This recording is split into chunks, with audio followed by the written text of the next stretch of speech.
আসসালামু আলাইকুম, কেমন আছেন সবাই? আপনারা জানেন যে আগামী 14 মে 2025 তারিখে প্রাথমিক বৃত্তি পরীক্ষার রেজাল্ট প্রকাশিত হতে যাচ্ছে। তো আপনারা অনেকেই অপেক্ষায় আছেন যে কখন রেজাল্ট প্রকাশ হবে, আর সেই রেজাল্টটি আপনারা নিজেরাই নিজেদের মোবাইল থেকে কিভাবে চেক করবেন। তো আজকের ভিডিওতে আমি দেখাবো আপনাদের নিজেদের হাতে থাকা মোবাইল থেকে প্রাথমিক বৃত্তি পরীক্ষা 2025-এর ফলাফল কিভাবে যাচাই করবেন। আপনারা দেখছেন ইমরান টেকনোলজি চ্যানেল, সাথে আছে আমি ইমরান হোসাইন। চ্যানেলে নতুন হয়ে থাকলে শিক্ষা সংক্রান্ত যে কোনো তথ্যের জন্য চ্যানেলটি সাবস্ক্রাইব করে রাখতে পারেন। যারা অলরেডি সাবস্ক্রাইব করেছেন তাদেরকে অসংখ্য ধন্যবাদ।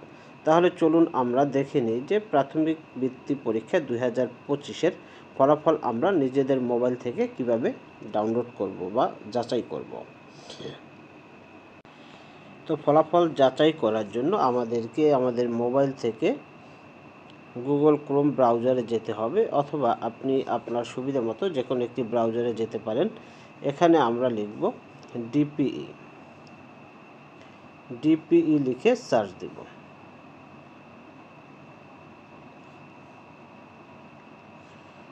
তো ডিপিই লিখে সার্চ দিলে এখানে প্রাথমিক শিক্ষা অধিদপ্তরের যে ওয়েবসাইট রয়েছে সেই ওয়েবসাইটে আমাদেরকে নিয়ে আসবে। তো এখান থেকে আমরা এই যে মেনু অপশন রয়েছে, মেনুতে আমরা ক্লিক করব। মেনুতে ক্লিক করার পরে এখানে IPEMIS লাইভ সার্ভার একটি অপশন রয়েছে, আমরা এটিতে ক্লিক করব। তো এখানে ক্লিক করলে প্রাথমিক শিক্ষা অধিদপ্তরের যে IPEMIS যে ওয়েবসাইট রয়েছে সেখানে আমাদেরকে নিয়ে আসবে।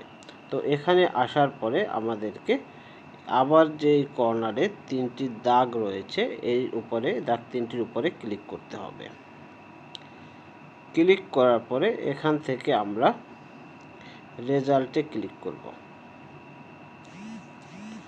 তো রেজাল্টে ক্লিক করার পর দেখুন এখানে দুটি অপশন রয়েছে, একটি হচ্ছে প্রাইমারি ইবতেদায়ী ফাইনাল এক্সাম একটি অপশন, আর দ্বিতীয়টি হচ্ছে প্রাইমারি স্কলারশিপ এক্সামিনেশন। তো আমরা যেহেতু প্রাইমারি বৃত্তির রেজাল্ট জানবো, তাই আমরা এখানে প্রাইমারি স্কলারশিপ যে এক্সামিনেশন অপশনটি রয়েছে সেটিতে আমরা ক্লিক করব। তো প্রাইমারি স্কলারশিপ এক্সামিনেশনে ক্লিক করলে এখানে প্রাইমারি স্কলারশিপ এক্সামিনেশনের রেজাল্টের যে একটি ওয়েবসাইট তৈরি হয়েছে সেখানে আমাদেরকে নিয়ে আসবে। তো এখানে সিলেক্ট করার কিছু নাই, প্রাথমিক বৃত্তি পরীক্ষা 2024 সিলেক্ট করা আছে। এরপর এখানে রোল নম্বর দিতে হবে। তো এখানে একটি রোল নম্বর দিয়ে আপনি যদি সাবমিটে দেন, যেহেতু এখন পর্যন্ত রেজাল্ট প্রকাশ হয় নাই এই জন্য নো ইনফরমেশন ফাউন্ড লেখা আসছে। যখন রেজাল্ট প্রকাশিত হবে তখন আপনি বৃত্তির জন্য নির্বাচিত হয়েছেন কিনা সেটি এখানে আপনারা দেখতে পারবেন। তো এভাবে আপনারা আপনাদের হাতে থাকা মোবাইল থেকে নিজেরাই আপনার সন্তানের পঞ্চম শ্রেণীর বৃত্তি পরীক্ষার রেজাল্ট জানতে পারবেন। ভিডিওটি ভালো লাগলে অবশ্যই লাইক কমেন্ট শেয়ার করবেন। যারা এখনও চ্যানেলটি সাবস্ক্রাইব করেন নাই, চ্যানেলটি সাবস্ক্রাইব করে পাশে থাকবেন। সবাইকে ধন্যবাদ জানিয়ে শেষ করছি। আল্লাহ হাফেজ।